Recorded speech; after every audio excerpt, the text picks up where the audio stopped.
Lady doctor का हुआ rape case और फिर हुआ मर्डर। कोलकाता हाई कोर्ट में एक माँ बाप अपनी बेटी की हत्या और रेप के लिए एक याचिका तैयार करते हैं। बताते हैं कि साहब, पहले हमारे पास फ़ोन पहुंचता है और कहते हैं कि तुम्हारी बेटी की तबीयत ख़राब है, यानी कि वो बीमार है। माँ बाप रोने लगते हैं, परेशान हो जाते हैं और घर में ऐसी आशंका सी जाहिर होने लगती है जैसे कि बहुत बड़ी घटना हो गई हो। वो बार बार ये जानने की कोशिश कर रहे थे, तब बताया जाता है कि तुम्हारी बेटी ने जीवन लीला समाप्त कर ली है। उन्हें समझ नहीं आ रहा था कि आखिरकार करे तो क्या करें। इसके बाद माँ और बाप सीधा हॉस्पिटल पहुंच जाते हैं। वहां जाने के बाद कहते हैं कि हम अपनी बेटी से मिलने के लिए आए हैं। आखिरकार क्या मामला है, क्या माजरा है। तब डॉक्टर लोग और जो वहाँ पर मौजूद होते हैं वो कहते हैं कि तुम थोड़ी देर आराम करो, बैठो, पानी वानी पियो, उसके बाद बात करते हैं। इसी तरह इंतज़ार करते करते 3 घंटे बीत जाते हैं, लेकिन माँ और बाप की कोई सुध ही नहीं लेता। जो भी आता बस आना जाना और एक दूसरे से खुसर पुसर चल रही थी। वो क्या निर्णय लेना चाहते थे समझ नहीं आ रहा था। तभी कोई व्यक्ति उनके पास आता है। आने के बाद कहता है कि सेटलमेंट कर लो। यानी कि जो व्यक्ति अपनी बेटी को देखने के लिए पिछले 3 घंटे से पल पल तरस रहा है, उसके कानों में एक आवाज़ पहुंचती है कि सेटलमेंट कर लीजिए।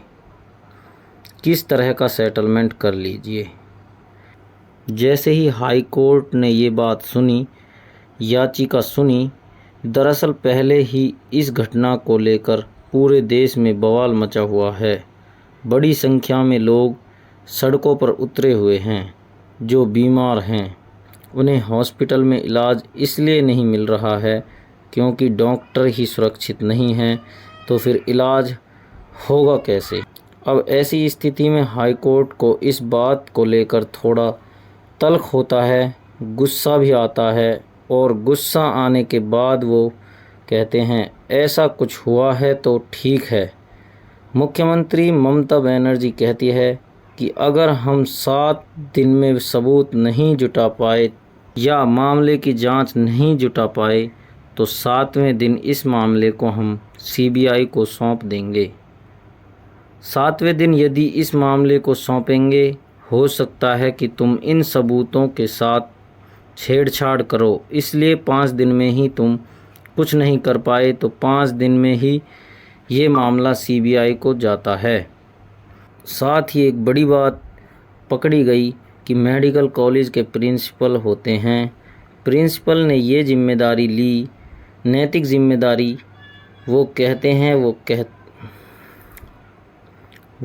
हैं कि ट्रेनी डॉक्टर जिसकी रेप के बाद हत्या हुई है वो उनकी बेटी की तरह है, इसलिए मैं पेरेंट होने के नाते मैं अपने पद से इस्तीफ़ा देता हूँ।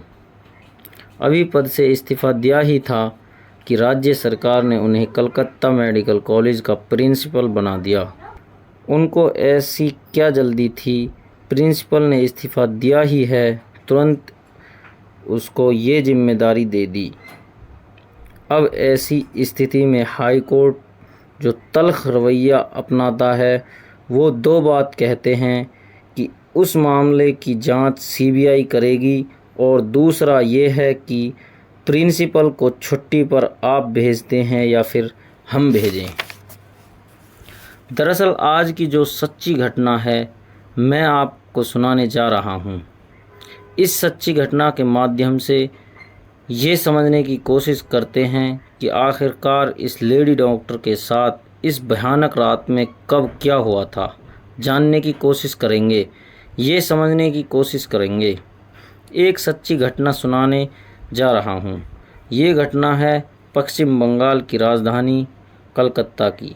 यहाँ 55/20 समूहनाथ पंडित रोड निवासी, जिसका नाम होता है संजय राय। संजय राय 5 अगस्त को ये जाता है एक बैठक में शामिल होने के लिए। दरअसल ये पुलिस कल्याण बोर्ड में वॉलंटियर के रूप में काम करता है। इसकी बैठक थी 5 अगस्त 2024 को। जब निकलता है तो 8 अगस्त को वहाँ से वापस आ जाता है। जैसे वापस आता है, ये बैठक हो रही थी सलवा में। सलवा यहाँ से लगभग 140 किलोमीटर पड़ता है कलकत्ता से, जहाँ पर इसका घर होता है। और ये उस बैठक में शामिल होने के बाद सीधा पहुँच जाता है आरजे घर कॉलेज हॉस्पिटल में, वहाँ जाता है। दोपहर का समय था। एक मरीज को लेकर दरअसल उस मरीज को भर्ती करवाता है और भर्ती कराने के बाद फिर वहाँ से चला जाता है। ये वाक़या 8 अगस्त का है। रात लगभग 11 बजे कोई आसपास का वाक़या है। ये इस मरीज को जिसको दोपहर में एडमिट करा के आया था, उस मरीज से मिलने के लिए जाता है। उसके बाद एक्सरा वगैरह उसकी तबीयत कैसी है ये पूछता है और वो देख दाख के वापस चला जाता है। और फिर 1 बजे उसी रात फिर उसी हॉस्पिटल में एक और मरीज के पास जाता है, इसी बिल्डिंग में जिसका ऑपरेशन होना था। उससे बातचीत करता है और निकल जाता है। अब रात के लगभग 1:30 बजे के आसपास हॉस्पिटल से बाहर निकलता है और परिसर में आकर घूमने लगता है। और इसी हॉस्पिटल में लेडी डॉक्टर थी जो नाइट शिफ्ट में ड्यूटी कर रही थी और ड्यूटी करने के बाद अपने माँ बाप से जैसे डेली बात करती थी तो बात कर रही थी। और बात करते हुए अपने माँ बाप से इस लेडी डॉक्टर ने बोला कि माँ, मैं एक बार राउंड पे जा रही हूँ, यानी अपने मरीजों को देखती हूँ, फिर वह आने के बाद बात करती हूँ। फिर वह अपने 2 जूनियर के साथ बैठकर खाना खाती है और खाना खाने के बाद कहती है कि मैं थोड़ी सी थक सी गई हूँ और मैं आराम कर लेती हूँ। आराम इसी बिल्डिंग की 4थी मंजिल पर एक सेमिनार है, उसके अंदर जाती है और आराम करने लगती है। बताया जाता है कि ये 2 से 3 बजे का वाक़या है। जब ये आराम करने के लिए जाती है तो उधर जो संजय राव 3 बजे के आसपास वो फिर इसी बिल्डिंग में जाता है और कुछ देर इधर उधर घूमता है, फिर सीधे उसी सेमिनार हॉल में चला जाता है और सीसीटीवी कैमरे में कैद हो जाता है। अब ये अंदर तो चला जाता है, लगभग 40 से 45 मिनट के आसपास अंदर रहता है। उसके बाद ये 4:30 बजे के आसपास ये निकल जाता है, जो कि सीसीटीवी कैमरे में कैद हो जाता है। अब तक यहाँ पूरी शांति थी, किसी को कोई खबर नहीं थी। लेकिन जैसे जैसे सुबह के 6 बजते हैं तो एक कर्मचारी उस सेमिनार में जाता है और जाने के बाद वह देखता है उस रूम में एक लाश पड़ी हुई है और वह देखने के बाद घबरा जाता है और बुरी तरह चिल्लाता है। तो उसकी आवाज़ को सुनकर आसपास के जितने भी लोग डॉक्टर्स थे वहाँ इकट्ठा हो जाते हैं और सभी देखते हैं तो वो घबरा जाते हैं।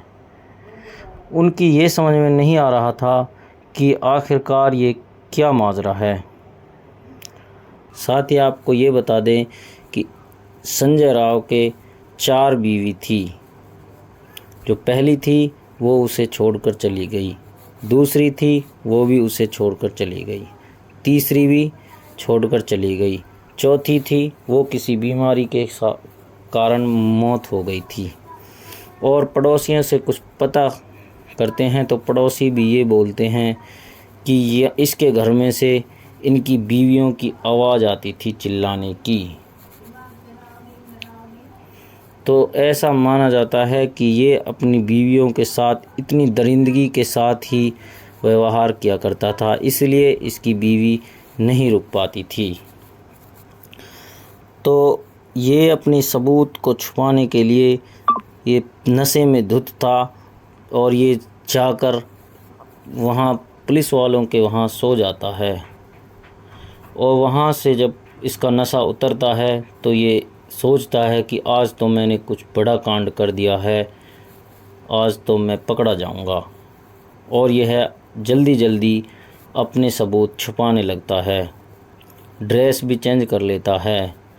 लेकिन ये एक चीज़ भूल जाता है, जब पुलिस चेक करने आती है और बुलाती है तो वहाँ पर उनको एक लेडी डॉक्टर की लाश के पास ब्लूटूथ नज़र आती है।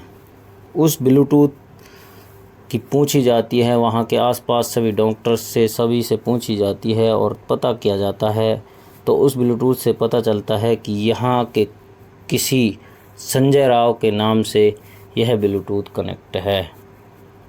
तो उस ब्लूटूथ के माजरे से उसे पकड़ा जाता है और उसको लेकर वहाँ हाजिर करते हैं तो उसके जूतों पर खून लगा हुआ था, वो उसे नज़र नहीं आया।